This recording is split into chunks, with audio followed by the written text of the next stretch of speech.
Hello, everyone. This is Philip, and this is, one of the rare instances where I'm actually doing an interview on this channel. And today I will be interviewing Zenith Will Rule. So why don't you introduce yourself? Hey everybody, I'm Zenith Will Rule. I do a lot of different things on the internet. I stream. I have various different shows on anime, uh, gaming, movies, you name it, I do it. And I dabble in voice acting and other stuff as well. So I'm a pretty busy person, but I try to make as much time to everything as I can. Yeah. So actually, I guess they'll lead into because I have this all these questions like set up, in like various different topics. And first one is just general channel topics. So first of all, how did you get started on content creation on YouTube? This was actually an interesting story because I hadn't even heard about like content creation until I think it was the summer of 2006. I was working at a summer camp and I got introduced to um, the Nostalgia Critic from someone who worked at summer camp with me. And so we had been talking. He's like, "Oh, you got to check this out." So as soon as I got back from summer camp that day, I checked out the videos and I started watching them. And then I checked out Linkara from that website. And then I just started watching like all the people on the site because at that time you could do that. There wasn't too many videos. Um, Yeah. so I spent a lot of time watching them. And then after a few years, I'm just like, you know what? I could probably do this. I had switched my major over to film at the time, and I just did my best. I mean, I got the inspiration from these people showing that it wasn't just one person who could do this. There's a lot of people who could be entertaining and spread their passion. And I think that's what really intrigued me because I'm passionate about a lot of things, as you might be able to tell. But Yeah. yeah, that's how I really got started. Yeah, well, I guess that takes care of like the next question, which was what slash who inspired you to start making videos. So yeah, I guess it was the aforementioned like Nostalgia Critic, Linkara, and so on and so forth. It was, I want to say, more Linkara than anything because Lewis Yeah. is a great person, and I started talking to him, and the more I did, the more I'm like, okay, like I watched his stuff, and he helped me out with a lot of things. And then like him, Jacob Chapman, Yezu Otaku, and Hmm. SF Debris were my biggest early inspirations because they were doing things a little bit more analytically and a little bit more intelligent. They tried to reason why things were the way they were. Not always the case. I mean, Linkara does inject a lot of humor into his work, but in general, what they were trying to do was a little bit different than the I'm going to review it and then just make fun of it. It was more than just that, and I think that's what really got me into the game. Yeah, especially because at that time, with a lot of guys, like Doug Walker and James Ralph, how they sorry, Rolf, not Ralph, but how that yeah, I just sometimes that like silly mistakes will just slip out like that. But like how those guys at the time were like really like they could be like really articulate with, and they were really articulate with what they were saying, but they were like majorly like just talk, making taking the piss out of a lot of the stuff they were talking about, and like really uh you know like uh what's the word I'm looking for? They're accentuating the humor and accentuating the negative in their Mhm. videos. Whereas like with Linkara and everyone else, they were really yeah, trying to like be more analytical. Although guys like Linkara were putting in a lot of humor in there, but it didn't stop them from really focusing on the analytical part of it. Mhm. Yeah. So and then this comes to like as you kind of said this before, like how you had a lot of interest. That kind of leads into this next question. What made you decide to use the Media Meltdown as your channel's gimmick? This was something I had been thinking about for a very long time. I wanted something pithy, something that like had alliteration because I like alliteration. I think alliteration really works. And I wanted something that wasn't just like pigeonhole me into one thing because I knew that would create burnout. And so I'm just like, I like media. Media in general is like covering so much of what I like.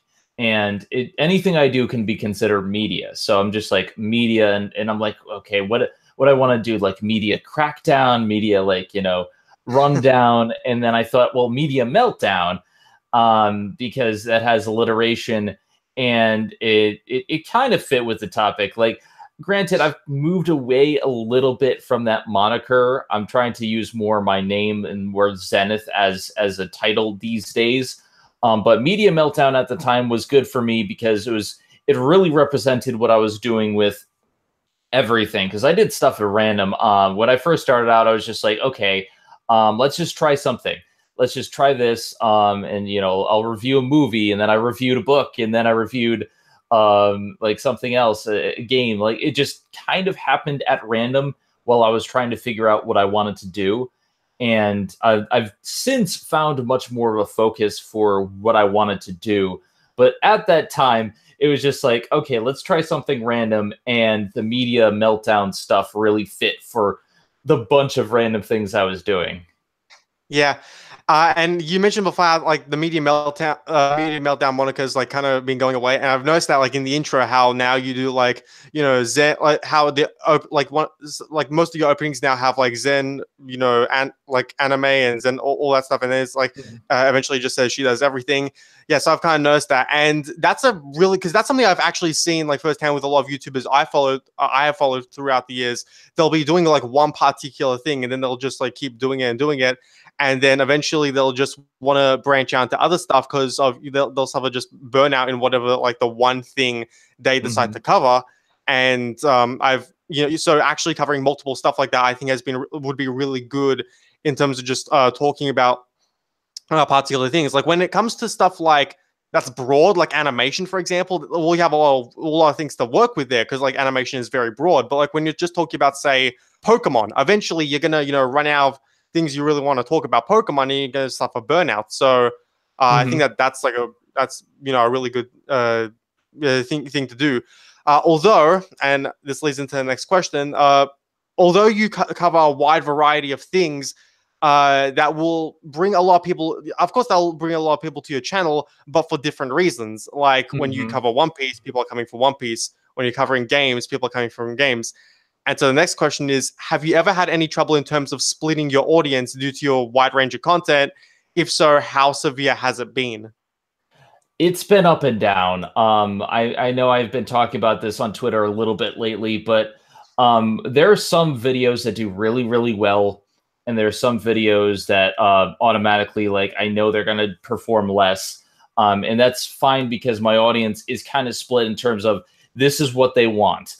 The majority of my audience wants History of One Piece to happen, and that's kind of been my blessing and my curse because I'm kind of remaking it at the moment because Toei's been a really on my case about it, and now that I actually have editors who are helping me work on this stuff and who can do a lot better job of hiding that this is from Toei, I think there might be a shot in this. But yeah, like, also, I remember you saying that you might be using the Funimation dub this time around. yes, I'm really. I've been working with Funimation. I have contacts over there throughout the years. They've reached out to me. I've talked to several people from there, including God's Will. God's Will is my contact, and they like it. They want to support it. It's just Toei is being a dick, and there's only so much we can do legally without spending thousands and thousands of dollars. But they said if I were to do it again, they would be wholeheartedly behind it. They would retweet it. They would promote it. It's just a case of, will I get past Toei? But yeah, it like splitting my audience is never really the problem because like the subscribers tend to stay around. I find I do see a lot of long-term people sticking around, which is a big help to me. And it's like, okay, I remember you from before, and these people, they pop up every now and again when they find a video that I do that they like. The problem is more overall views, because if you look at the subscriber count to my view count, they don't always match up. And I've had really big successes. I've had really big failures. I remember I was starting like the Danganronpa episodes when I first started those I've been doing pretty well for videos that aren't tied to any one series that I've been doing. But then, like, I did a side-off series. It was a joke series called Barry from Boston. It was supposed to be a guy who didn't know anything about any media whatsoever. It's like almost like he didn't even see the film. But it was just a joke series, and it did really well. But I had I never really intended to continue it, but I had people vocally saying, "Oh, we don't want this." A lot of people loved it, but I was just like, it's not something I wanted to pursue, and it didn't get very big view count, so I kind of stopped that. But it's like I've kind of had to gauge based on engagement and a little bit of views, but it's always a struggle of what is going to perform well, and I can never tell. I've never been able to tell. Yeah. Although, speaking of, how, things have done well and how things haven't, how and when did your channel start to gain more of a viewership?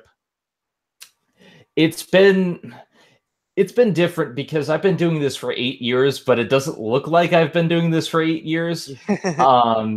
I first started my old channel on YouTube was back in 2010. And I stopped on that because YouTube was cracking down on stuff and just takedowns all the time. So I was on Blip for the longest time, and then Blip shut down. So it's like, all right, well, I technically started this channel 4 years ago. I believe it was in April. No, it was like it was the mid-year of 2014.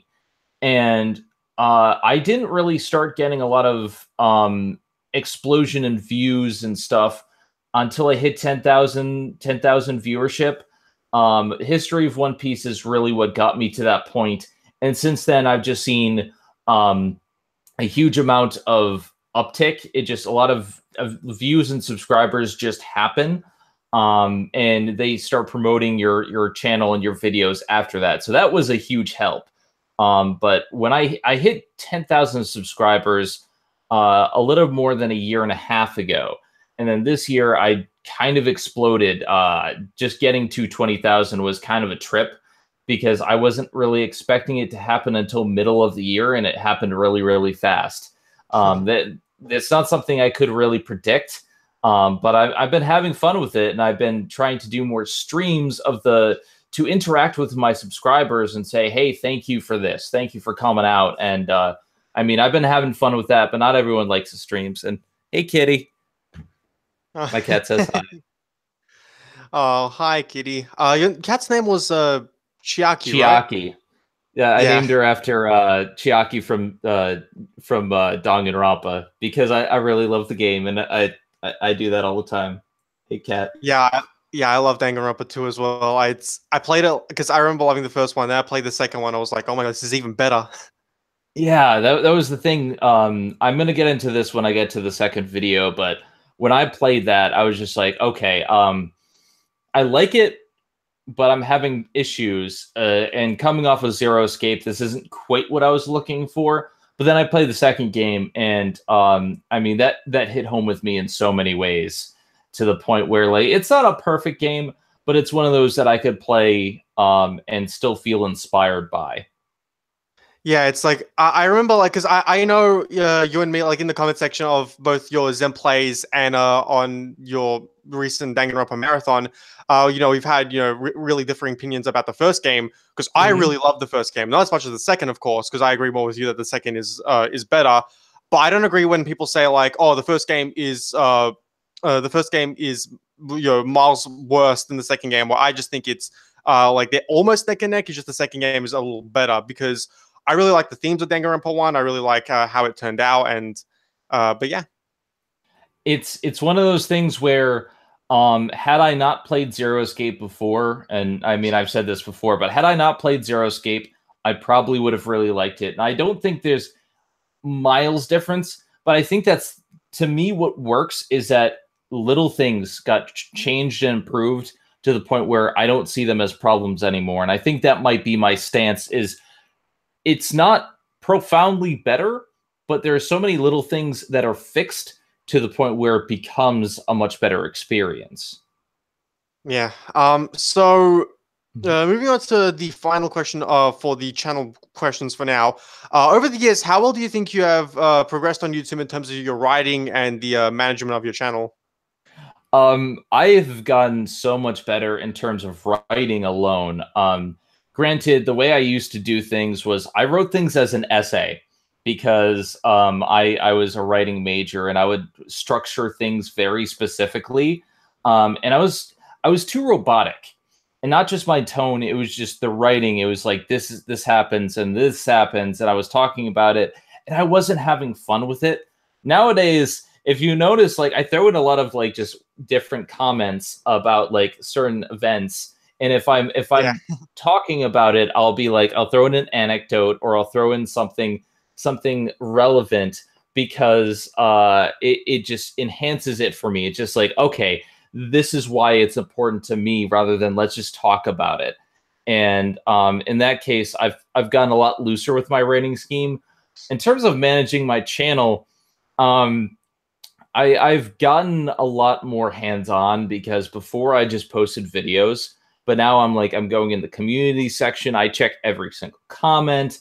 I check the metrics and everything, and I see, okay, what can I do to improve it? The tool that I use the most nowadays, and Viga, Linkara's wife, really helped me out with this. It's basically a tool called TubeBuddy, and that's been a huge help on trying to make sure like things are promoted to the right amount of people. But I've also been doing a lot more promotion on my own on social media these days to the point where I will post everywhere and then I'll probably repost the next day. And it just, you know, Reddit has been a big help as well. It's all in where you post and how you post it. Yeah, I've heard Reddit's a very helpful thing, in terms of getting your videos out there. So I've been thinking about like getting Reddit for a while now. But with what you said with the writing, I can completely understand where you're coming from because this channel right now is actually like a newer channel I created last year. Because with my old one, I just can't stand my old videos because the writing quality, it was just very bland. Like a lot of it was because back then I did reviews and a lot of it, like half the script was just recap, and then the rest of it was just saying this is good, this is bad, not really giving any detail. Mm. And I'm sure if I went back to do reviews now, that it would be better. I don't really do reviews anymore, though. I go more for opinion pieces and of the like. But yeah, I can completely see where you're coming from with the writing because with writing you just get better as you go on, and that's something like I think everybody needs to learn like once they get into YouTube. So Mm-hmm. yeah. Going into the individual topic questions, I basically listed this in like what you're most popular for in your channel are. First of all, I guess we should talk about One Piece. What got you into One Piece?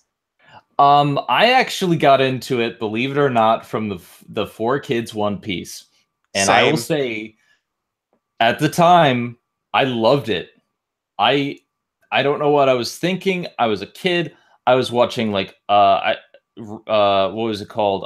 I think it was a Rave Master. It was a card game, not Magic the Gathering, but it was like I was watching a lot of these shows that were okay, but not perfect. I was Yeah. watching Zatch Bell and all these other stuff, and then One Piece. I saw the rap and I was hooked. Now, looking back, I can't stand it, and I make fun of it to this day. But that's what got me into it, The and One I Piece started. the One Piece rap I think is the only like because it's horrible, absolutely horrible, but it's the one part of the Four Kids dub that I'm like, that's cheesy. I like that. But yeah, the Four Kids dub was I think a lot of people's introduction to One Piece, but nowadays Mhm. no one can stand it. And I watched it up until they ended it about mid. It was the middle of the Sky Island arc, and then I'm just like, I wanted to go back because I didn't know where to find it because at that time, like the internet wasn't a big thing and people were talking about it. And my friend was just like, "Oh, here's this manga site," and so I'm just like, okay. When I was in college and I found a manga site based on my friend's recommendation. I marathoned the entire manga up until that point. And there, Where I would the found out where would the manga be at that point? I it was Manga Reader maybe. There's been so many No, sites that I mean, at the time, like, where would the manga be at that? Like, where would at what point the story would that be? I'm trying to think because it was before Impel Down, it was before Shabandi. I want to say it was like up in like around that time. Yeah, Yeah, it must have been like right New World there. didn't start. The New World didn't start till like 2011, 2012. So like it should have definitely been before the New World. It was I remember reading Thriller Bark as part of it. So it had to have been around that point. I just marathoned like 600, 700 chapters because I had time in college and I slept through a lot of my classes. And so I was just like, I was reading, and that just got me back into One Piece. And it was just like reading the manga, it's better to marathon through the arcs because sometimes if you read it chapter by chapter, they slow down. But I was reading the whole thing and I got the ups and downs, the feels all at once. And it was such a big experience for me. And I started talking to friends about it. I got my friends into it. And I started talking about what I loved about it, which is like there's these big emotional feelings, these characters and inspirational speeches, but it's also just about following your dreams and living your life free. And it's full of these complex themes. And so I started talking about it. And the more I started talking about it, the more fun I had. I didn't start creating the series though until later on, when I needed something new, and Blip was trying to cut me because I had so many like audio based content.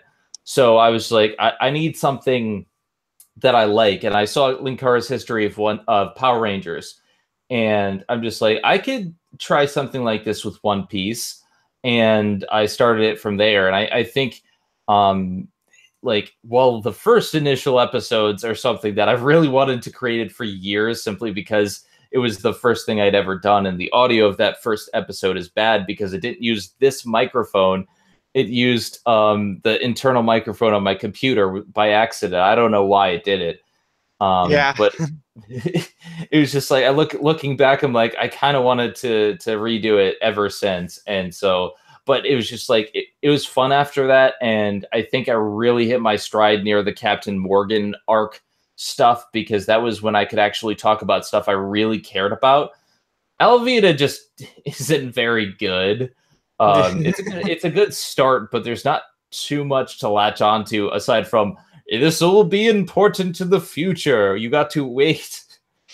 In the manga, it's like given even less time, making it like even more like, yeah, we need to like move on from this point. So yeah, with the One Piece story, like, and you were right, like, as in like it's better to marathon, because I think I was lucky to have marathon Dressrosa, because at the time, because I wanted to like basically get through all of One Piece because I was getting back into it.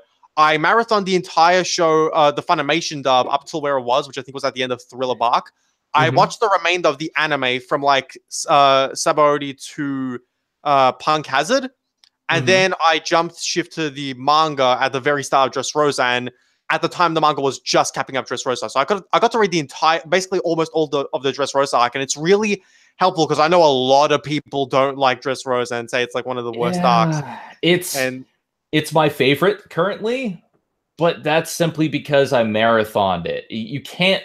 It's one of those things you have to read it all in one batch because it's 100 chapters and it's a long part of the anime. And it's like, if I understand completely, if you've just read this week to week to week, you would not like it as much, but it makes much more sense if you marathon it. And I mean, I'm kind of surprised because it's around the same level to me as Enies Lobby. I think it's a fantastic arc, but then again, it's twice as long as what you normally get from an arc. So, I mean, I get it. Yeah, and because it's the same thing with Whole Cake Island, which just capped off. A lot of people don't. I've heard like especially the second half don't really like Whole Cake Island. They've said the pacing is bad. And as someone who's actually read Whole Cake Island week to week to week to week, I love Whole Cake Island even more than Dressrosa, because while Dressrosa I really enjoy, You can definitely tell like how the story is dragged on like throughout basically the portion of like 100 chapters, like for like basically an entire day. Whereas Whole Cake Island like basically splits itself off. Like, okay, so this day we're gonna have Luffy versus one of the Sweet Commanders, and then we're gonna have like the next part be like the wedding and all that stuff. So it's I think Whole Cake Island is more structured in that way, and it makes reading it week to week much less of a, oh, come on, let's get on with this. And yeah, I really enjoy Whole Cake. So you kind of answered like what made you decide to chronicle your thoughts of it into what made you decide to chronicle your thoughts of One Piece into history of One Piece. And then just for the sake of it, I want to ask, what are some of your favorite story arcs and some of your favorite characters, and why is that? I think right now my favorite story arc is Dressrosa, with a close follow-up being the Water 7 Enies Lobby. I mean, Water 7 and Enies Lobby is kind of obvious because it has the biggest points in One Piece history. Robin saying, "I want to live." I mean, I included that in the first episode of History of One Piece simply because that was the most powerful moment at the time, and that big thing. And like that entire Rescue Robin arc meant a lot. But I think what I like about Dressrosa is it has so many ties to everything. Like everyone has a story to tell. Obviously, you have the backstory of Doflamingo, and I find that fascinating. But also Corazon and Law's backstory is one of the most heartbreaking in the series. You have all this, like you have the villains who have despicable powers, like the ability to make people forget that their friends don't even exist is interesting to me. And the entire fight was like, I love the second half of it because that one big fight scene of everyone fighting against each other was great. I liked the tournament arc. I love that they have a grand fleet now because that's what I've been wanting for ages. And I just love the characters. Bartolomeo is amazing. I love the Hoppo Navy. I love that they introduced so many new characters because it feels much more like a world now. Like you have these characters who are all on Luffy's side, and they're all from different corners of the world. And by taking care of these pirates, they really cemented the fact that he's becoming the Pirate King by gaining all these followers, gaining all these people who support his cause. And I love that. Does it drag on a little bit? Yes, but I love it. Yeah, and the pirate fleet, like there's the Straw Hat Grand Fleet, I think is really cool because throughout the entire arc, we were like, okay, well, why is Oda introducing all these new characters, or why is he why is he bringing them in? Like, is one of them going to join the crew? Is Bartolomeo going to join the crew? And then they formed the Grand Fleet, and I thought that was really great. And especially now in the manga, how we've seen in the cover stories, we've had like the tales of the self-proclaimed Straw Hat Grand Fleet, and we've seen like it's not like any other cover story. We've seen one big arc like across like 20 cover stories. It's like mini arcs like within like one big one for the cover stories. Have you read? Okay, I don't want to say anything for now. Have you read the latest chapter of One Piece? Where I am in the manga is I stopped at the very first chapter of Whole Cake because I wanted to wait until it ended, and now it has actually officially ended. So as soon as I get some time on a marathon through Whole Cake, which will take less time than Zoe and Dressrosa, but I'm going to marathon through it. I know basically the basic big plot points. I know about Sanji. I know like what's going on kind of. But like I don't know how they got to this point. So I'm interested to see what they do. Especially with Brook, because Brook's one of my favorite characters. Brook's the MVP at the arc. He is the MVP of the arc by far. But you don't know what happened, what's happened like in the last couple of chapters, and like what's happened in terms of that. So no, I don't know anything about Big Mom. I'll keep my lips sealed. I'll just keep my lips sealed about that because, like you said just now, the Grand Fleet has really made Luffy his like journey to become the Pirate King even more important. And they don't pop up again because it's been a while. They just left a while ago.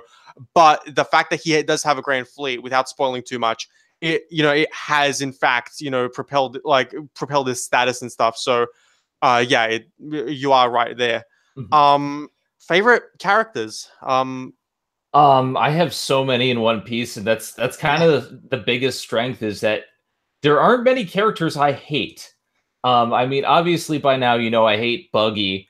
That's my least favorite character in One Piece because I don't think he deserved to be more than he is. But favorite characters, I love Brook. I think Brook's backstory is fantastic. I think he's an underrated character because whenever he makes a joke, I laugh. The skull jokes, like it seems like it's something that could be run into the ground very often, but I always love him. I don't know why, and I think he's a fantastic character. Zoro and Sanji are two of my favorites, simply because of they have their own stories to tell and they're fun working off of each other, but also they get the most development in terms of powers and moveset, and they keep changing and growing. Especially during Enies Lobby when Diable Jambe was first invented, and when they first did like the Asura style, or just how they can develop from being normal people. They clearly had hockey from the very beginning, but they were ordinary people who just had strong wills. But my favorite character in One Piece is one that I've been wanting to talk about for a while, which is Usopp. Usopp is MVP because he is straight up human. He doesn't have hockey. He doesn't have any powers. He doesn't have any super special abilities outside of being intelligent and being a sharpshooter. Didn't he get hockey in Dressrosa? Kind of. It's unconfirmed. It's not exactly. I mean, it's possible, but if he does have hockey, he doesn't really know it. But he's just this ordinary person who started off as a coward, a weakling that nobody liked. Not even the fans of the manga liked him. And as slowly over the course of the series, he was just like, well, I don't like the way I am. I want to change. I want to be this warrior of the sea. And look at him now. He is God Usopp. He has thousands of followers. He has power. Even though he's afraid, and even though he has depression, clearly stated as depression, he continues forward, and he is a badass. He has the most development out of anyone in the show. He has a bounty like that's higher than most of than a lot of people that are technically stronger than him. So it's just I've been waiting to talk about him for ages, and I've been wanting to get to the Captain Kuro arc for a long time. But Toei has been keeping me from it. And it's just like, I want to get to it so damn bad. And if this works, I'll get to it as soon as possible. But it's just like Usopp is something I've been waiting to talk about because he's my favorite. And, also Soge King Shimate. Yeah, because Usopp is, he's a character who I've grown on. Like, if you were asking me back in like 2015 how I'd rank the Straw Hats, he'd rank pretty low. Like, not because back then I was more focused on, well, which character has the cooler moments, and I ranked them at the top. Whereas nowadays I focus on which characters are the like more sound in terms of how they've developed and how and all the stuff like that. And Usopp has just ranked up like high up there. And you talk about Sanji and Zoro.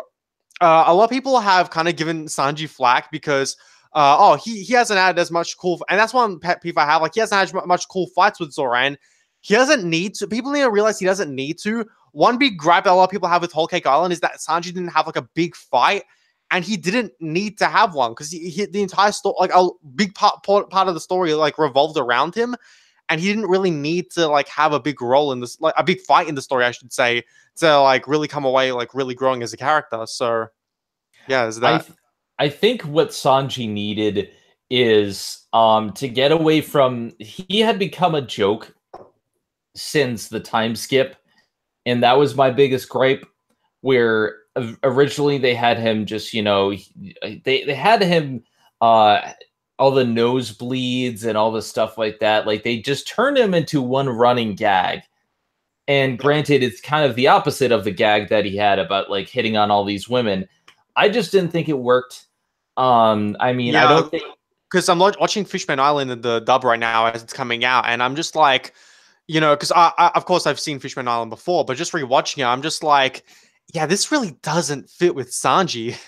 Yeah, it's like they wanted to deconstruct his character, but it comes across as mean-spirited. And I mean, I don't think it's anti I mean, some people have taken issue with the way he treats Okama, and they find it like either homophobic or transphobic.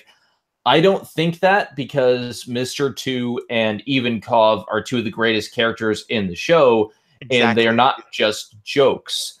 But Also, it is a also problem. when also when Sanji's getting a blood donated to him, he's the only one that really acts negatively to like the fact that they were Okama, whereas like everyone else was just like, like, hey, these two like, like donated blood, and it's like, yeah, they didn't really. So I don't think Oda's like really like anti like, trans people, like just because Sanji's reacting like that. I just think that's more of a negative on Sanji's part, like, although it's, I don't know. It's a bit complicated, but for all intents and purposes, like you said, Mr. Two and Ivankov, as well as, that scene, I don't think he is. But yeah. But that is a big problem with Sanji. Honestly, I felt like Sanji lately has been really getting up there. Because like for a while we thought we learned his backstory, and then all of a sudden we learn about more that was set up from the very beginning. Obviously, his family. I haven't read all the details, but I know basically that there's a lot more to it, and he set this It's up so way before. harsh. It's Yeah. so harsh. And a bit of a problem I like, because I won't get too much into it, but a bit of a problem I have with the Vin Smoke stuff is it's so harsh and so like absolutely heartbreaking, like for what they did to Sanji, and it was so great. Up at like, Reiju is awesome. Like she was the one person who really cared for Sanji apart from Sanji's mom, but like everyone else was so harsh to Sanji. And then the thing that kicks off the wedding is, I can't leave my family behind. I'm just like, really, Oda? You're gonna have him go back to save his family, even though he Mm. you're gonna have him go back to save his family, even like he does say, "Oh, I don't consider them my family. I hate them. I despise them, but I can't leave them behind." And I'm still like, well, why are you going back for them? So that's one problem I have with the Vin Smoke part. But other than that, Hmm. yeah, I definitely need to marathon it, but I've heard great things, and this has been the year of Sanji, and I mean, like, well, it's obviously multiple years, but like the people say, years of year of Sanji, Sanji. year of Brook. It's very good development for him, given him what he needs. Now I hope they do that to Nico Robin. If you ask me, the two Mm. people who um need to either get power ups or need to get developed, it's Nico Robin and Tony Chopper. Because to be fair, I think that they've been given the shaft, and since the time skip, we haven't really gotten a lot of development for Robin, aside from like the fact that she was researching all this stuff and she hasn't really shown any new powers or abilities. But Chopper seems like he's been more relegated, less to a fighter and more to a doctor. And I'm like, part of the reason why he was good is because he could do both. And now he is fighting less. Aside from the kung fu point, the kung fu point is hilarious, but Yeah, I feel Robin. they need Yeah, more. Robin hasn't. Looking back at it, aside from any like team fights, Robin hasn't had like her own fight since Sky Pier. So that's kind of Mm. sad. It's sad, and even then, even in Skypiea, that fight wasn't very good. Yeah, But I think she reached her peak development during Ennie's Lobby, because that arc was about her. yeah. And slowly she's just now just relaxing. And I get that. Like, I get that she has freedom now. She's using it. But I kind of want more for her. Like, I think the best thing for her was in the movies, because in the movies she actually does a lot more, not in terms of like backstory or anything, but she gets a lot more to work with, because they break them up into separate groups, and I think because of that they get more development. But then again, that's mostly my biggest gripe is a lot of the big names, like Frankie, even he always does something amazing. Zoro always does something amazing. What is Nico Robin doing? And she's a Yeah, great character. Yeah, Robin's like, other than a few cute moments here and there, that's all she's really had. Cute moments like that part at the start of Zao, when there's like the dragon Ryunosuke and she found the cute. That was fun. But other than like those cute moments she has from time to time, she hasn't really amounted to anything. So yeah, it's one of those things where I really hope they do give her more development in the future. Um, so I think that pretty much covers a lot of. We talk about a lot of One Piece now. So yeah, it's a fun series to talk about. It's really really fun. Oh yeah. So with like the next thing, because you of course have your own podcast on your channel. You have the Disney debate. So let's get into Disney. What made you decide to start a podcast based on the thoughts you and your friend shared on Disney films? Well, I had been watching a few different podcasts at the time, especially Rolo T's and Y Ruler of Time's weekly manga update. And like the fact that they continuously kept putting it out. I was a huge fan of, and still am a huge fan of Rolo T and all that other stuff. And so I was just like, I wanted to do something similar. And I created like 4 different podcasts at the time. I had my own weekly manga update. I had like a podcast of movies, and I had a podcast that I wanted to start on Disney. And I approached my friend who knew a lot about Disney, and I'm like, I want to do something and go through. And I'm like, let's go from the start and go to the end of the timeline, and we won't run out of anything to talk about. That's for sure, because there's so much. And even now, like we have over 70 episodes out, and we're still only like in the 60s now. So it's like we're never gonna run out of stuff to talk about. Yeah, and I've noticed that. I love I like the way you progress, because I was looking at the playlist for the Disney.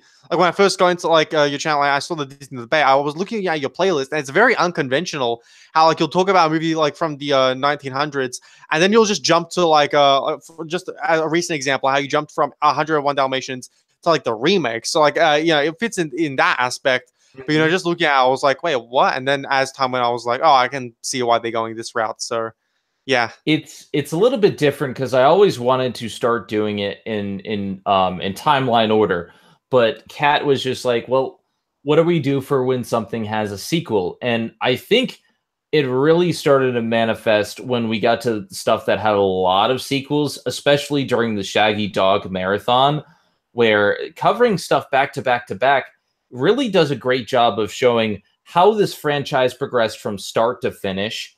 And I like that. I really enjoyed the way we structured that. And doing the 101 Dalmatians has that same effect, because like a lot changes in between each movie, and seeing what they kept and what they took out, like that was a lot of fun. And Disney debate in general has always been about friends talking. I've never approached it as something that I need to really worry about monetary wise, even though it's probably one of the more profitable series that we make. But to me, it's fun. I approached Kat and I'm like, let's talk about Disney stuff. Let's improve my narrative voice, because back then in those early episodes, I was not very good, but I wanted to do something to help improve. And we both we loved Disney, and we started talking about it, and it just kind of progressed from there, and we improved from there. But it wouldn't have been the same without there was a couple of people started a Facebook page for the Disney debate, and since then, like, it has blown up. Like, I think there's 80 to 100 people on there talking about Disney on a constant basis, and they've given us huge feedback.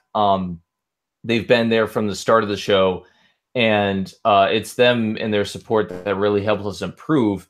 And while we had kind of a hiatus for a little while, when we came back, like, they were always there. And so it's a fun series to do, and audio content is a lot easier to edit. And back then, easy to edit was a huge help, because I was still learning a lot. And so like that was kind of the idea, just do something fun with friends. And I mean, like, it was the one podcast that lasted, since with the weekly manga videos, We stopped because of my co-host stopped having a lot of time.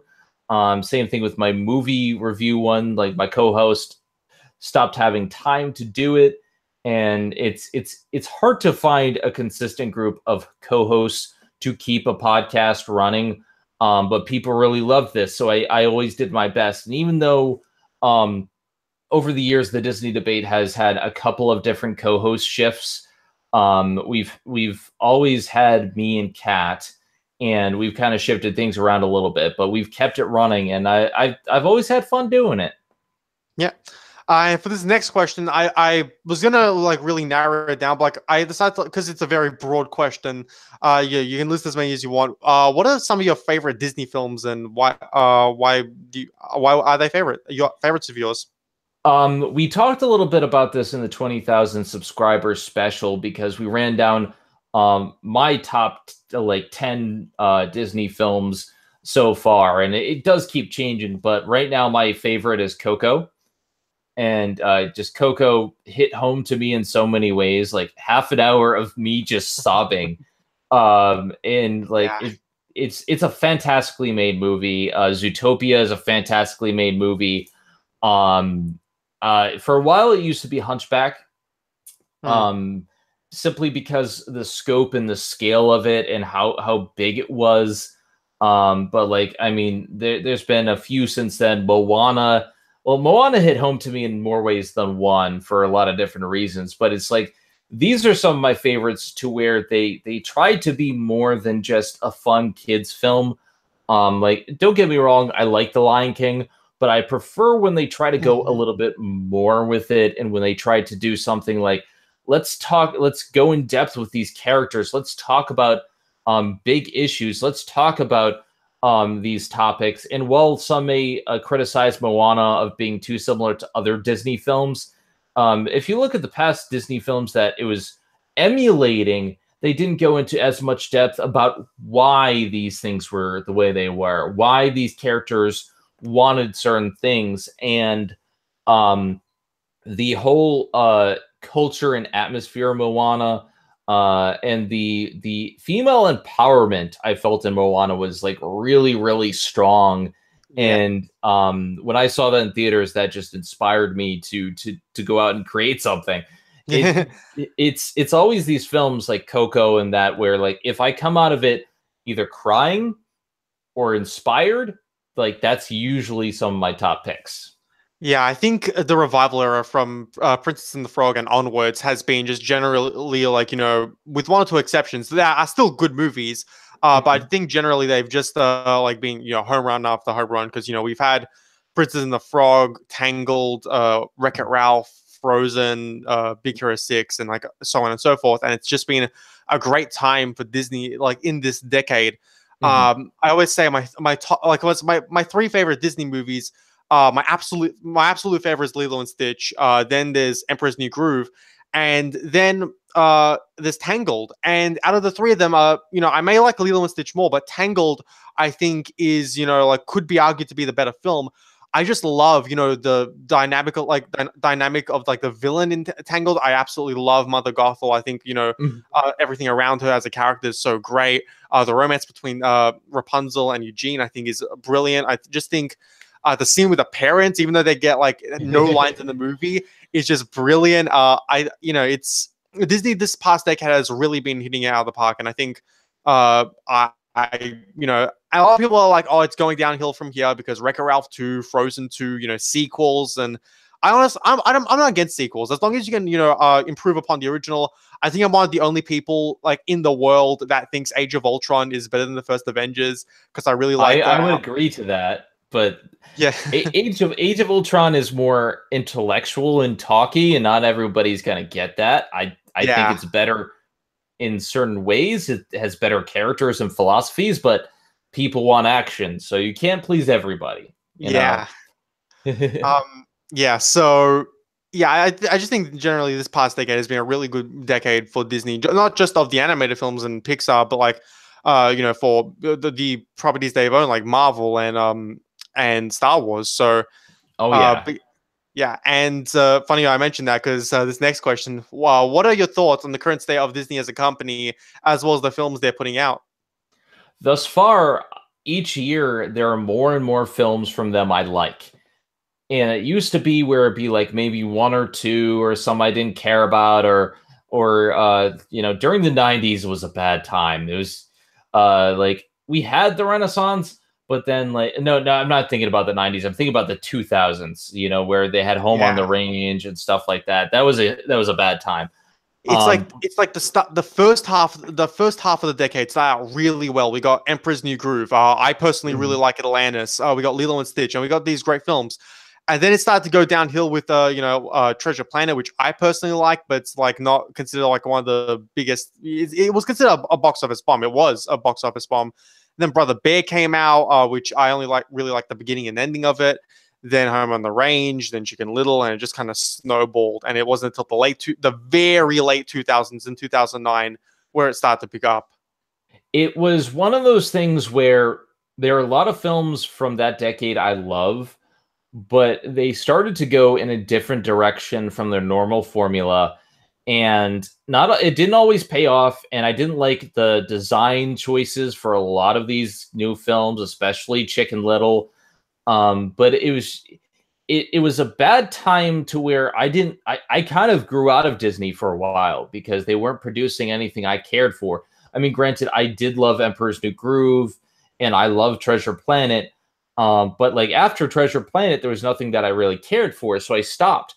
But nowadays, like I look forward to every release, and it's not just the Star Wars, which I'm still into. I still love the Star Wars releases.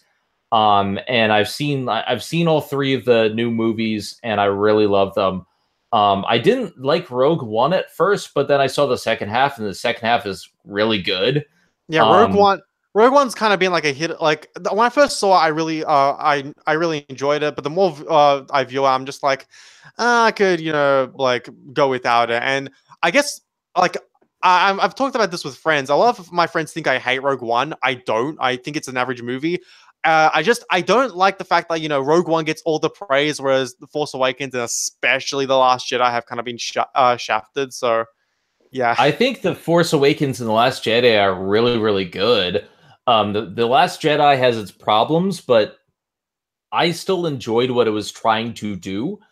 Rogue One is just a poorly made first half of a movie where you're not introduced to these characters and you're not caring about most of these characters. And then the second half happens and everything's fine. So I'm just like, if they had cut it, but I mean, you wouldn't have a feature length movie. They had to make a little bit more. But I mean, I like a lot of these films. I like the direction Marvel's been going. I'm current and up to date with Marvel with all the Marvel stuff, and in fact, that's the few times where I always go into the theater is a Marvel film, simply because I know they're in good hands. Phase 3 has been fantastic.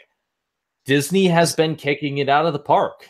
and Phase 3, especially with the villains, I think that the villains have massively improved in Phase 3. I Oh think, yeah. yeah, with the exception of Doctor Strange's villain, which is the typical Phase 1 villain, I think Zemo, I think, was a very underrated villain because a lot of people were like, well, he's not like very spectacular, like, he's not spectacular anyway. I'm like, you're right. He's just the guy, and that was the point. And then Ego, I really liked. Vulture was great. Ragnarok.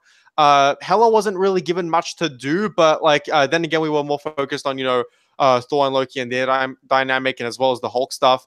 So for what she was there for, she was really great. Killmonger was fantastic, and then Thanos obviously was brilliant. It seems like with each phase, they're like, all right, let's do good origin stories.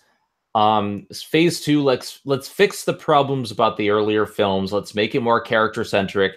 Phase 3, let's make good villains again. Like, let's Yeah, actually focus on the villains. And the villains this time around, I've loved all of them. I think they're even the ones that are just a guy like Zemo. Like, I think that's interesting. Like, not every villain needs to be a massive planet devouring creature.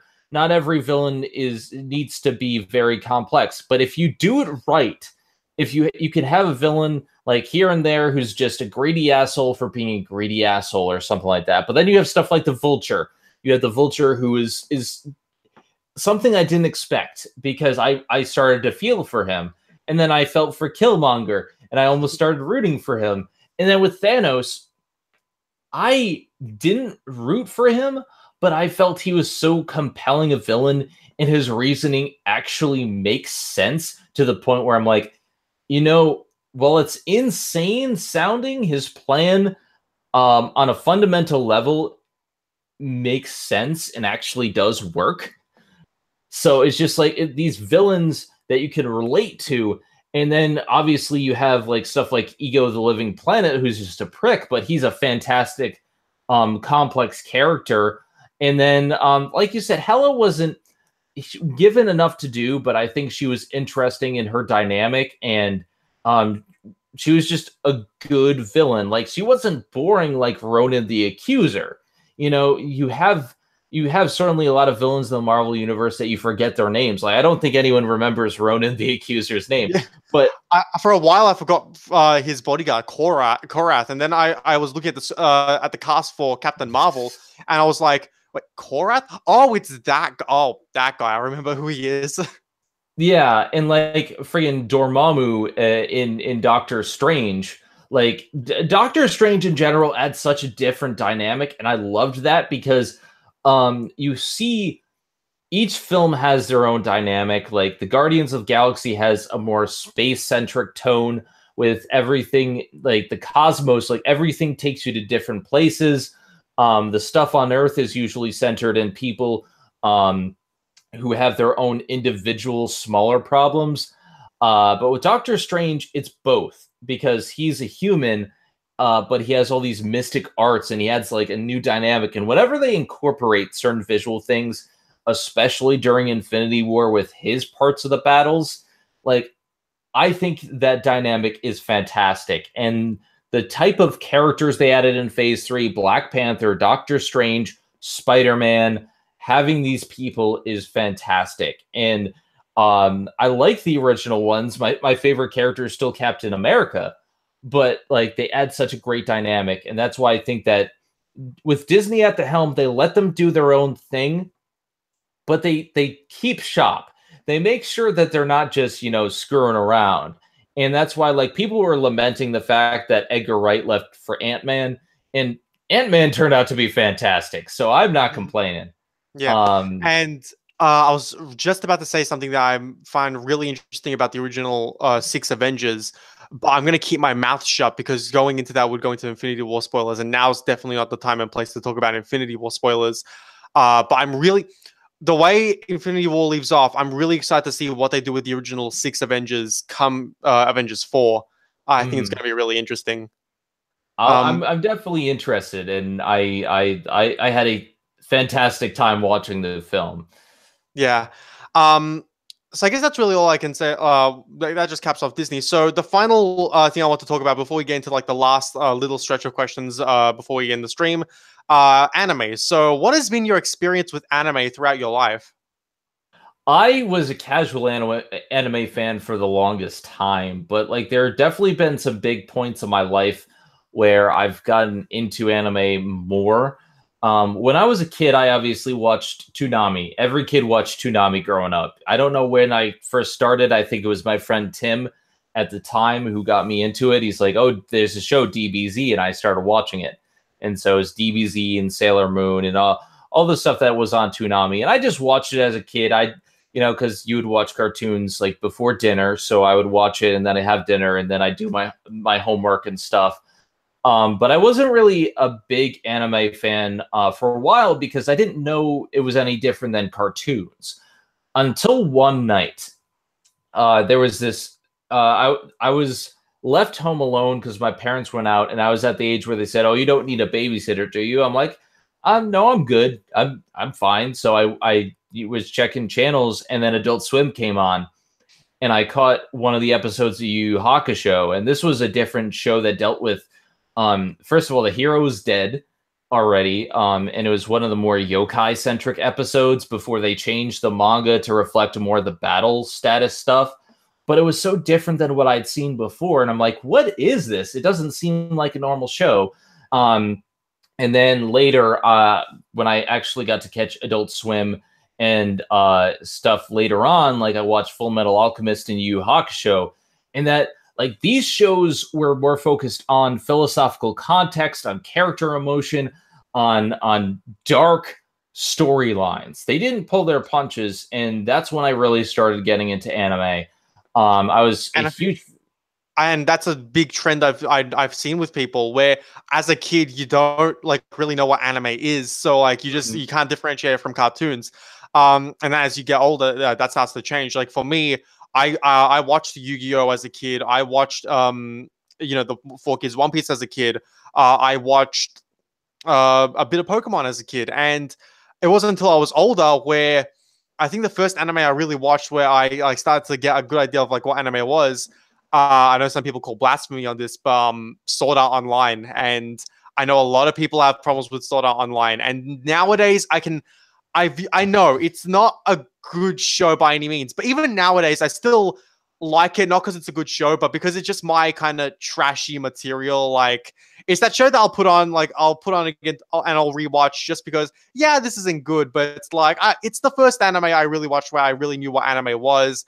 And it may be trash, but it's my trash. So, yeah. I'm going to let you in on a secret. And I say this on Twitter a few different times, like every so often, but I love Sword Art Online. Oh, really? Yes, I'm actually a fan of it. Granted, I understand a lot of the problems. I'm not saying it's a perfect show. But that first season is genuinely, I think, is great. I don't like the Elfheim Online stuff, but then Sword Art Online 2 starts up, and I love the Gun Gale Online stuff, and I love Mother's Rosario. Yeah, I think the things about Sword Art Online that are objectively good, Mother's Rosario, I think that's like objectively a really good arc, and then Ordinal Scale I thought was really, really good, and I thought was a good representation of what sort of the good parts of Sword Art Online. Currently, SAO Alternatives happening with that's a spin-off of the Gun Gale Online stuff, and that I think has been really good. I think all the more recent stuff for Sword Art Online has really been great, and I haven't actually read it myself. I'm waiting for the anime to come out. But apparently Alicization is also a really good arc. Not as good as Mother's Rosario, but still really good. As for, again, Alfheim I don't think is really good at all, but Aincrad and Phantom Bullet, I think there's some really good moments in there, but generally there's a lot of plot holes as well, a lot of stuff that doesn't really work. But I still like them because, it's I still like it because it's just enjoyable to watch. Mm-hmm. It's one of those things where I acknowledge the problems, but I have more fun. I have more fun watching it, and it's an enjoyable series. And even when it has its share of issues, like I'm just like I enjoyed it for what it is. It wasn't the first to do it, but it was the first to introduce me to life in another world and trapped in a video game. And I think it does a lot of things right. And yeah, it's popular to hate on it, but yeah, the things that do work well. It's just the problem is the main character. If Kirito was not there and we had Asuna maybe as the protagonist, or hell, Sinon's probably the better character. If Sinon was the protagonist from the start, I think we'd have a better show. But honestly, I love Gun Gale Online. I haven't seen the movie or anything else, but I like the games too. And I think the games do a good job of showing us these characters more in the Japanese perspective, because there is stuff that was... I've only played Lost Song myself. Yeah. It's one of those shows where everyone hates on it. Yeah. But there's good in there, I swear. And for as much people that don't like it, there have been people who not only don't like it, but like they see ways in which it could improve. Like Mother's Basement, for example.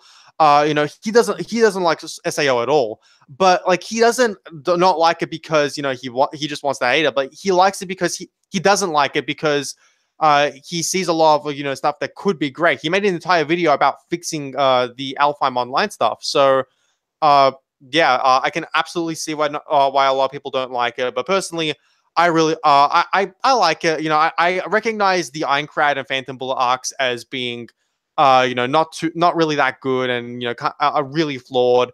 But the stuff I really like, and like I said before, as the series has progressed, it started to go from a trashy show that I like to an objectively good show. So, yeah. On to the next question. What types of anime tend to be your favorites? Whether it be by genre or by the themes the anime touches on, and for what reason would that be? It really depends for me because I love anime that talk more in-depth stuff like Wolf's Rain, stuff like Full Metal Alchemist. I guess you would call them seinen, but these are actually shonen series. There are these anime that are thought-provoking, and I like those. Those are like at the top of my list because they make me think. Stuff like Bakano is a great example because that's a very different type of anime, but anime that try to push the boundaries. I like anime that I tend to watch a lot more shonen battle anime, like tournament stuff, simply because I watch One Piece. I grew up with the big three, but I've been pushing more towards different series. If you would ask me today, I just pick stuff at random. And mostly it's because somebody is watching it and they're like, "Oh, you need to watch it." Like Ancient Magus Bride, I would not have seen that if not for my friends at Dub Talk. And Ancient Magus Bride is great.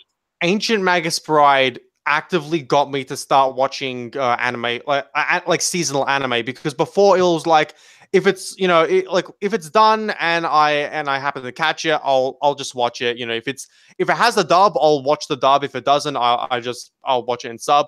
But Ancient Magus Bride, I saw the trailers for it, and I saw that one opening scene of Chisei, and she's all chained up and going to the slave auction, and I'm just like, the art looks really good, and so I decided to give it a shot. The first episode of the dub actually coincidentally just came out, so I was like, well, I might as well watch this.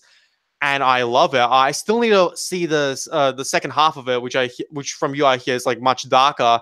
I still need to see the second half because I was kind of burnt out on watching stuff at the time. So yeah, I still need to get to that. But as you said, how you can watch random stuff. I'll be the same, where it's right now I'm watching My Hero Academia season 3, obviously, and then. But then you see the other shows, and I'm watching Persona 5 the animation, where that's not really a shonen show like My Hero Academia is, but I love Persona 5, so that's why I want to watch that show. So yeah. I mean, for me, I have a very set amount of series. Assassination Classroom was something that was a recommendation for me, but I quickly fell in love with it, and I can't wait for season 2. I mean, I've seen season 2, but I can't wait to review season 2 because. For one, I have a joke that I'm going to make, and I can't wait to make it. It's one of those things, Linkara says this all the time. I make jokes well in advance, and when I think about the joke, I'm like, I can't wait to put that in there. And it's going to be a while, but Linkara, one of Linkara's jokes is oh no, he ate too much pudding. And there's an episode where Koro-sensei, they try to kill him with pudding. So... but it's I love Assassination Classroom, and I'm not a big fan of slice of life normally, but that was great. Food Wars was a big surprise to me because when it first started around, I thought I was gonna hate it because I don't really I don't like fan service usually, but that show is great, and I can't wait for season 4. I haven't really started catching up with season 4. My Hero Academia, I need to catch up again because I've seen up until season 2. It is great. It is one of my favorite anime. But it's one of those that I need to get more time for. It's one of those things where I've really wanted to read the manga, but the farthest I've gone to, because I finished season 2, and I was gonna okay, I'm gonna read the manga before season 3 came out. Or comes out, and I only really read the first arc that season 3 covers, and so at this point I'm just I might as well watch season 3, and then I'll jump into the manga after from the point season 3 ends. Mm-hmm. So, but yeah, I love My Hero Academia. I think it's one of the better shows out right now. And it just the characters in general are just amazing. Even the ones who are who you're not supposed to like. I know you yourself don't really like Mineta, and And I don't like Mineta either. But here's the thing. I don't like Mineta, and I like that because here's the thing about Mineta I love. You're not supposed to like Mineta. And here's the thing, Mineta is a creepy person, and the fact that he always like spies on them, but here's the thing, he's always punished. Like, well, most of the time he's punished. And I remember that one time where he's trying to peeking on the girls, and he gets like poked in the eye. Like, basically, I'm like, how is this eye still okay after that? Like the very beginning of this current arc, like they're in the hot springs, and like he's trying to climb the wall to go over, and then before he can get when he gets to the top, like the little kid from start of season 3, Coda, he just pushes him off, and I find that hilarious. So it's like the mangaka basically going, hey, if you're like Mineta, you should feel ashamed. And I really love that. So I don't like Mineta, but I like the fact that he's there because it basically shows, yeah, don't be like this. Exactly. Like, I don't like him as a character. I understand why he's there. But fuck grape juice. I don't like him. He's the one character who I'm just like, no, you're the worst girl, and but yeah, like I have a wide variety of shows I check out, and a lot of times it's based on recommendations.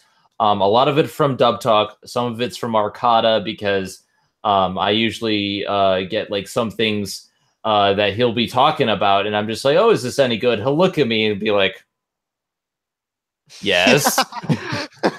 Like, Zenith, what are you doing? Watch my show. Arcada's a great guy. I love him. I remember a while ago he said, watch Made in Abyss, and I'm still like, it's on my anime list plan to watch section. And then again, I have like 100 shows in that section. It's going to take forever to get through all of them, but it's like Made in Abyss is certainly up there. And I guess the final question on anime I have is, what are your thoughts on the current state of the anime industry? And this one I think is really interesting because it's like, a lot of people are saying the anime industry is kind of it's a dying industry, and I can at first I was just kind of like, yeah, dying industry, but the more I kind of look at it, and the more actually like I listen to or I look at the stuff that Hayao Miyazaki has said, and it's really a shame that the whole anime was a mistake thing has become a meme, because that's generally what he thinks. And I can definitely see like the fact that he sees like the anime industry or what it's become. I can see where he's coming from. So your thoughts? There are certainly problems, but I think as a whole the industry is getting better. It's not going away anytime soon. It's just the thing people need to understand, and I say this all the time, if you want the industry to continue, you need to support the industry. Exactly. Which is why, a lot of my videos, I try as hard as I can, promote Funimation. Funimation deserves your money because the voice actors there are fantastic. They're some of my best friends. But in general, and on the topic of that, before you continue, it's a lot of people make the excuse, well, I don't live in an area where Funimation is available, like, and I'm like, that's no excuse, like, and especially in a lot of places, we have like a lot of great, anime providers, like for example, in Australia, for example, we have Madman, who, we have like, in America, there's Aniplex, who has like high prices for their anime. And like I remember, like, for a race there was like $90 for like per part, whereas here in Australia we got both parts of a race that Madman was helming at. It was like $25 per Blu-ray, and I'm like, whew, well, we dodged the bullet on that one. So it's I think at this point, it's that part, like it's that thing where it's like when I was in like early to mid high school, I'm one of the people who would just watch anime online in streaming services that I will not mention because I don't want people going over to them. But it's one of those things where it came a point where I was just like, I want to support the official release, and it was one of those things where I was slowly starting to get into supporting the official release, and nowadays I've almost broke that habit, and I'm eventually I just like, like by the time I'm at least, like 20, for example, I want to have broken that, that habit completely. Like no more, just no more of that. Just going to support the official release, dead set. Like, and Yeah. I always say, like, if you can't support the official release, there's the legal streaming sites. Crunchyroll is fantastic, and Miles, who runs it, is a great guy. I've met him. I've had a drink with him. He's like, these people who bring anime to us, whether it be Funimation or whether it be Crunchyroll through streaming sites. There's Right Stuff, where you can get all these fantastic anime delivered to your door with your region code. Like, there's a lot more options available, which is why I always say support the official release. I always have a physical copy in my hand when I'm doing a review, simply because of that. But in terms of the industry as a whole, and hello, Cat. In terms of the industry as a whole, I think it's getting better, but it's always a mixed bag. You're always going to have ecchi anime. You're always going to have this subset, and it's a part of it. But we still have these fantastic releases, and people lament it. But I'm like, look at Land of the Lustrous or Ancient Magus Bride, or stuff that, like, every single year we have a lot of breakout hits, but we also have these underground things like Recovery of an MMO Junkie, which is really, really good, and people haven't been checking it out. Yeah, and I love Recovery of an MMO Junkie, despite the fact that the creator's a bit of a Nazi. But it's and that's part of the thing about the anime industry. There's always, you know, like, controversy, like, you know, with this and that, like, and Ancient Magus Bride, I love it. But a lot of people, like, say that a lot of the issues it touches, like, could be a bit controversial, and yeah, but a bit. There's only a couple of moments in anime where I'm just like, yeah, that could be really controversial. But with like, you know, with most stuff, it's like, okay, that could I could see why that could, you know, like, that wouldn't sit well with a lot of people. But generally, I think, you know, that could, you know, like, you know, the general controversies, quote unquote, shouldn't really be that big of a deal in anime. So. And we need to have these discussions. We need to have these topics to push boundaries. I mean, could you imagine if Full Metal Alchemist didn't push the boundaries? Like, that first episode, we see his mother dying and him losing an arm and a leg, and all these big emotional things. And that, I was surprised, was aired on television. And at the time, I would think that was actually pretty big and pretty kind of crazy. We need things to push the boundaries. And yeah, something may be controversial, but if we don't talk about it, and if we don't use the medium to discuss it, that's a failure as a society. Communication of these controversies and why they are controversies is key. And I hate, one of my biggest, I've grown to, like, have a number of things that I just can't stand when people say. For example, like, when people, you know, just throw around the term Mary Sue, like, around the place. But one thing that I especially how when people say is, why does everything got to get all political? Like, Marvel comics, like, why do they have to shove politics in here? And even when they're not, because and a lot of the stuff that they're talking about aren't even, like, directly talking about politics, but the fact that, you know, there's political stuff in there at all, just, you know, I think people need to understand that, you know, politics is a part of, you know, our culture. You know, it's something that's going to be a part of us, like, in our everyday lives. It's an underlying, you know, nature, like, of our culture, and it's something it's something that needs to kind of be there. You can't really, like, there's not many situations where you can go without really putting it in there. So, yeah, there's that.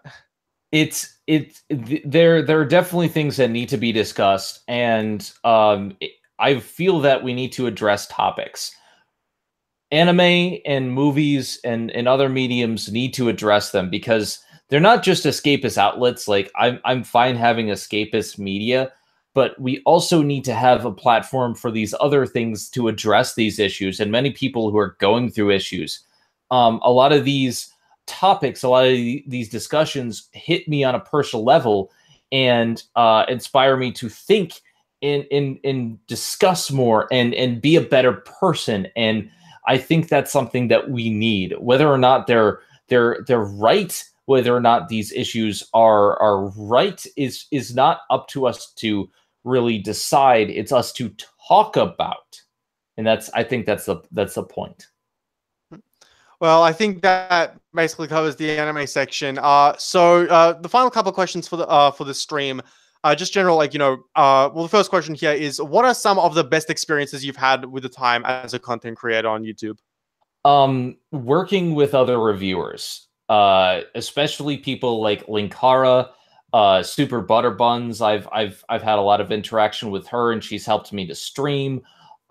Just hanging out with people at MagFest, Megami 33, like there's so many people that I know and I'm involved with, and just interacting with them, hanging out with them at MagFest, people like Arcada, like last Anime Boston was a little bit laid back for me, but having drinks with my Funimation contact and Arcada and Prof and Dax in our hotel room and just discussing anime has been great. And but also, like, a big thing for me too was a lot of the stuff that I do now. I've been literally like tweeting at the directors and the creators of the content to watch it, and most of them lately this year have gone back to me. Kyle Colby Jones got back to me about Food Wars, and he said he hoped he was kind of honored, and he was happy to see people discussing it. The voice actors have all been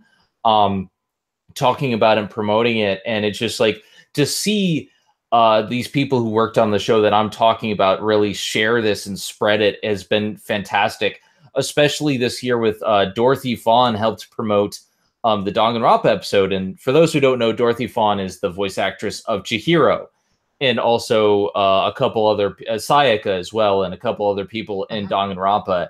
And like I talking about that was a big thing. And when I did the ending part in part 2 of Danganronpa, the retrospective, she reached out and she thanked me for making that episode. And for me, that's why I do this, especially like interacting with you as well, because like I always love having insightful comments on videos, and it's not something you get a lot because some people are shy to comment. But like there was like a couple nights at work when I released Danganronpa episodes, and then I'd be waiting, and then you post comment. I'm like, oh, let's discuss this because it's fun. It's to me, it shows why I do this.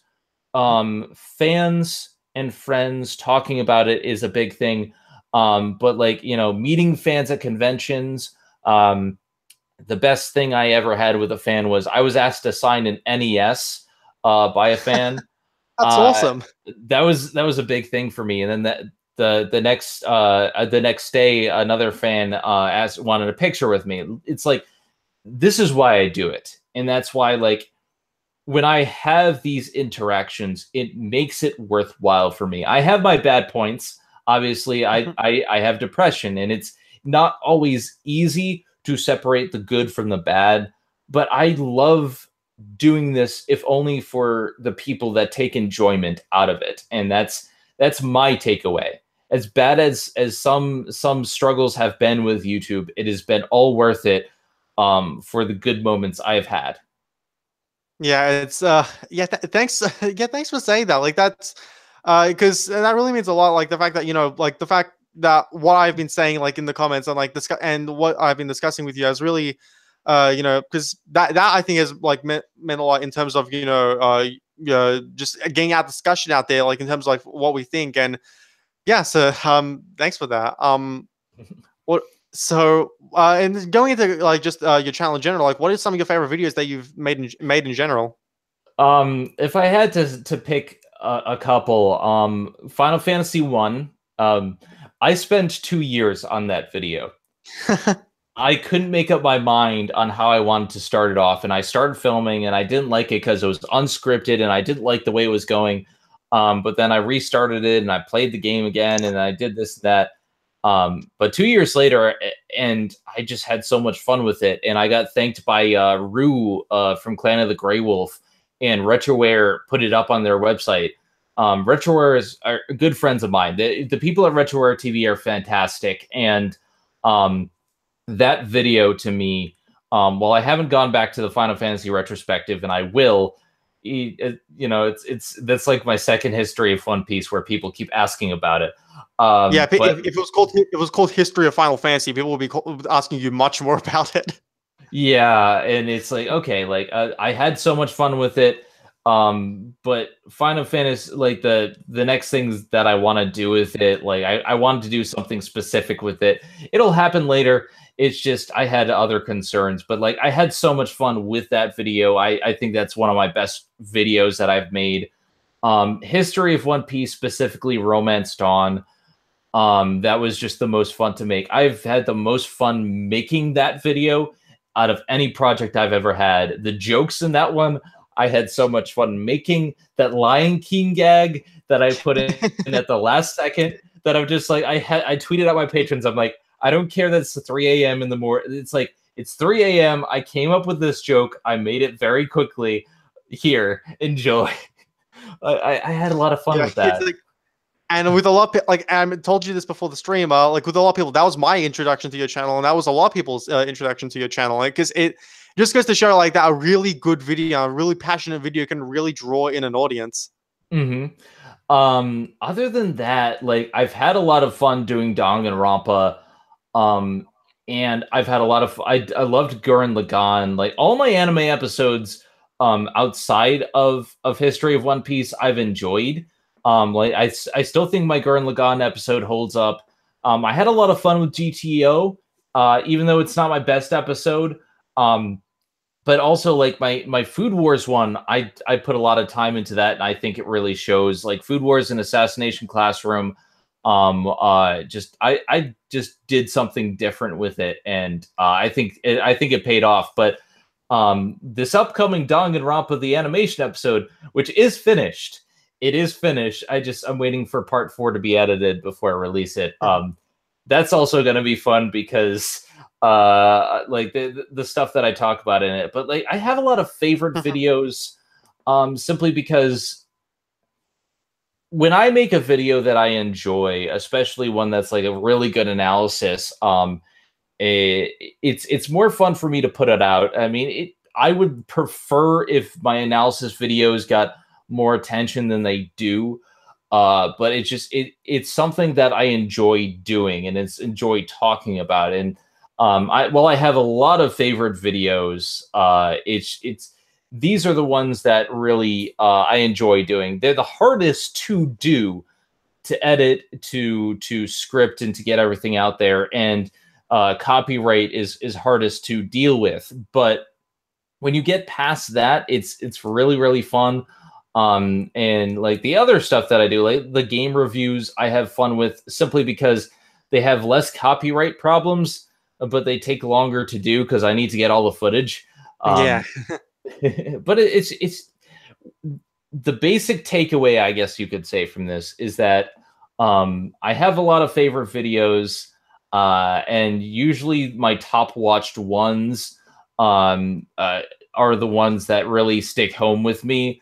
Although, like, there was one that I made a long time ago.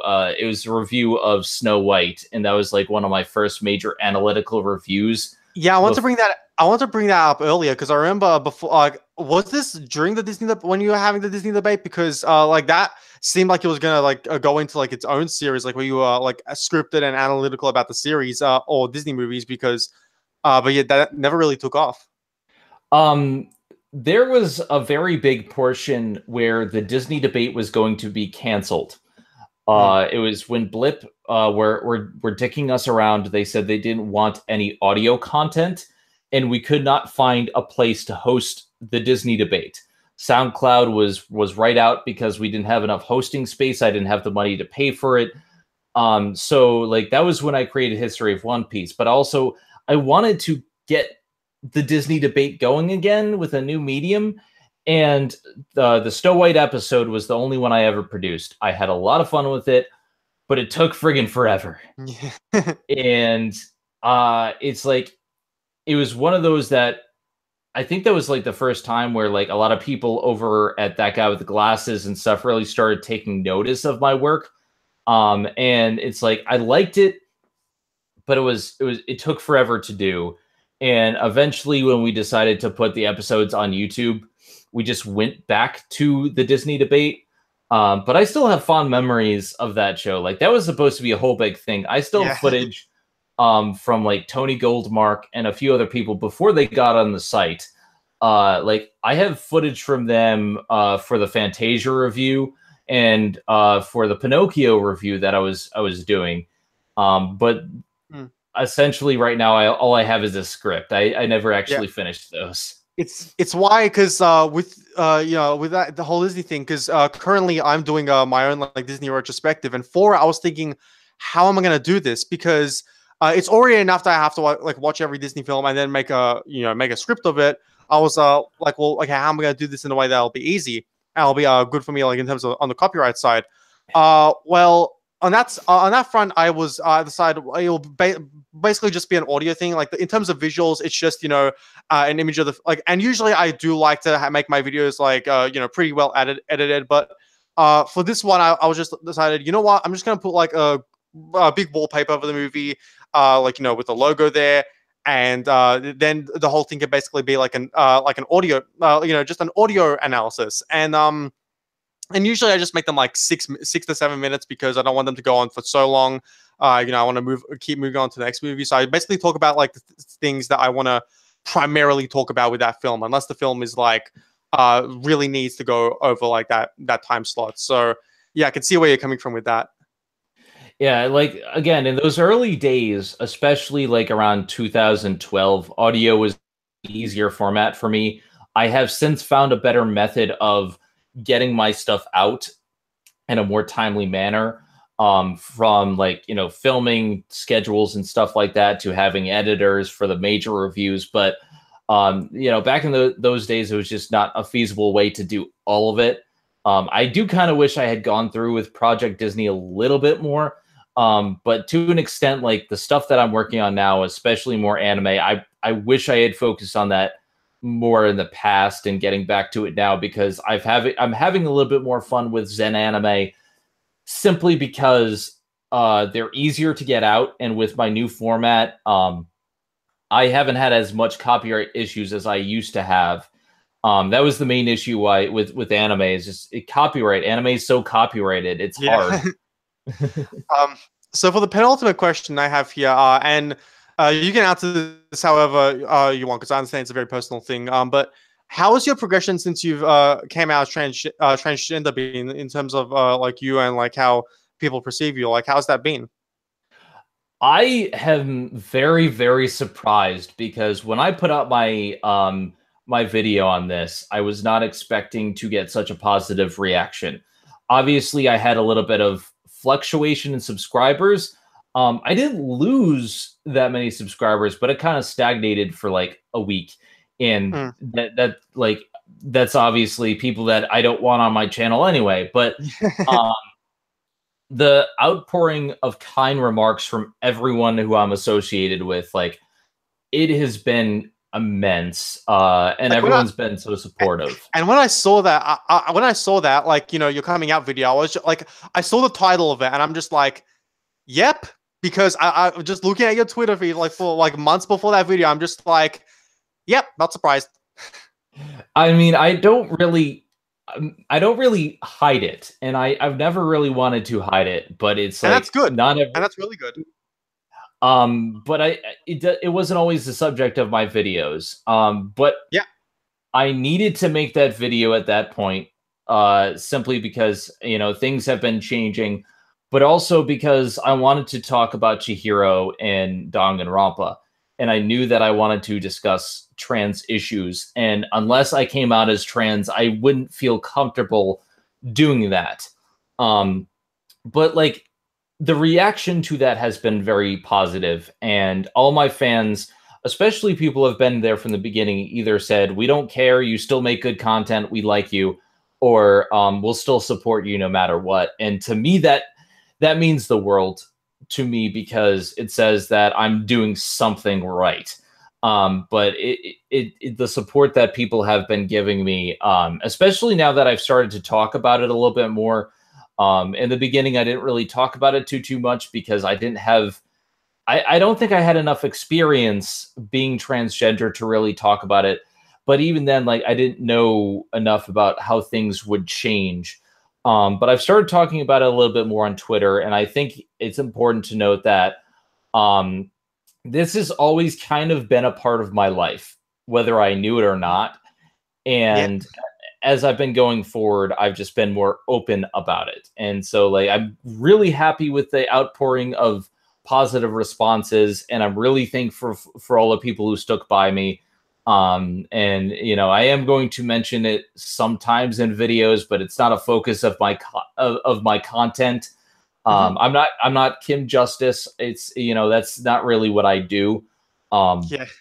But I'm really thankful, and as time goes by, I will, you know, as soon as I get rid of this beard, you will see me in different attire Yeah. as things change. So hmm but that's great that you've gotten such a positive reaction. I think, you know, the more positive reaction you get, the more affirmation like you get about like who you are, and I think I think that's honestly great.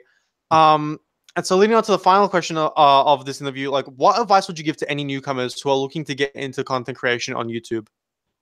the biggest thing is you have to make sure that this is exactly what you want to do. YouTube is not easy. And there are times where I have kept saying to myself, do I want to keep doing this? But you have to understand why you're doing it, because if you don't have a clear goal of spreading passion to other people, or if you're just in it to make money, you're not going to make a quick buck off YouTube. I've been at 8 years. I've only started making money last year, and it's not easy. It's something you have to do for fun. And you also have to make sure that you have a thick skin. I've gotten lucky in that I haven't gotten many bad comments. And anything that is stupid is automatically deleted. I don't have time for that Yeah. bullshit. But I've been lucky because I know like people like the Game Grumps and all these other people get horrible comments every single day. And it's just, you got to have a Yeah. thick skin. You Yeah, really do. and there's a YouTuber I follow online. Her name's Lily P. She's another trans woman on YouTube, and or now her name's Lily Orchard because she just recently got married, and she deals like with those kind of comments like, you know, really well. Like any that are like just, you know, stupid, like, you know, like one, you suck, or you're a, I won't say that word because I don't like saying it, but she just deletes them, you know, because those really don't bother her. They're just, you know, little nuisances. And then anyone who takes like any big, you know, like a really big issue, like, will make a big deal out of it. She'll point out exactly why they're wrong and, you know, where they went wrong. And she really has been like a big inspiration to me in terms of that, because it's like, yeah, you really need to have a thicker skin, like, you know, when it comes to that kind of stuff. And that's the thing, you need to have a thicker skin, but you also shouldn't let people take advantage of that. Like, you know, you can't just drag on the conversation like with, you know, I don't care about you and stuff like that. Because if you don't care about them, you know, just, you know, drop the conversation, all that, because soon they're going to start to take advantage of that. And that's that's something I really noticed and really taken, you know, into consideration. You really have to understand when someone is trying to help you constructively with criticism, and when they're faking it, and when they're trying to Absolutely. take advantage of you. I've been very good about trying to avoid any kind of drama and trying to avoid any kind of negative stigma. Knock on wood, I've been doing this for long enough to know how to react to certain things. And while on Twitter I may lament certain things, a lot of the times I'm just making fun. And I never address the person directly. If it's something bad, I'll either delete it or I'll make one single post and I'll move on. There's only one time that I've had to do this where someone, it was during the Final Fantasy 1 video, and someone said, like, this video was ruined because you got this wrong. Now I'm just like, I've done 2 years of research. I'm pretty sure I did get this right, but and then I listed out the reasons, and I left it at that. But it's like, that's this thing, like, you don't want to be so drawn into these people and these comments that it really takes over your channel. But you have to know when people are who are genuinely trying to help and want to start a discussion. Yep. I have had people do that. I mean, obviously, with our discussion of Dong and Rampa, but there have been people on certain videos, on anime videos, who wanted to start a discussion. And that's the point, because in the end, I'm one person spreading an opinion, and it's more an open discussion. It's about continuing making people think, making people talk about what they love. And if people have different opinions, that's good. That is the point. But you have to know when something is a fact and when something's an opinion. Mm-hmm. Yeah, and yeah, that's those are pretty much all my questions. So Zen, thanks for being on the stream. Like it really means a lot to me that you actually accepted to do this interview. It's no problem. I'm always incredibly thankful when I get interviewed. I mean, this is only, I think, the third time, and the first like real like video like live interview that I've done. So I'm really thankful for that. And if I'm always open for discussion, like I say to any of my fans, I consider you guys friends. So anytime you want to reach out, ask me a question, I'm always available. And thank you very much for having me on. Yeah, no problem about that. If you want to follow Zen, then of course she has her YouTube channel, Zenith Will Review, and then she's on Patreon and Twitter. So yeah, all those stuff are pretty much annotated in your YouTube channel, correct? Yes, I have all that on my YouTube channel. I also have my Twitch at twitch.tv/Zenith Will Rule. And I do regular streams on Saturday nights, Sunday nights, and sometimes Mondays, where I'm going through Kingdom Hearts, and I'm doing various other things on stream. But I'm preparing for Kingdom Hearts 3, so that's the big thing. Yeah. I'm almost done with Kingdom Hearts 1, so it's gonna be a journey because some of them I haven't played the games for, but we have a fun time, and it's a great way to interact with some of my subscribers a bit. Have you played Birth by Sleep and Dream Drop Distance? No, I actually haven't. You're gonna have, I think, Dream Drop Distance you may vary because a lot of people are pretty mixed on it, but Birth by Sleep I think you'll really find it's a hidden gem. Okay, my experience only goes up to Kingdom Hearts 2 and some of the side games, but it's we've been going. Right now, I think I've done 16 or 17 streams. We're doing the secret bosses now, and then we're gonna finish because we already did all the synthesis crap and all that other stuff. But we're gonna be wrapping up the 100% soon, and then I'll go to RE Chain of Memories, which I never finished. So yeah, we'll see how that goes.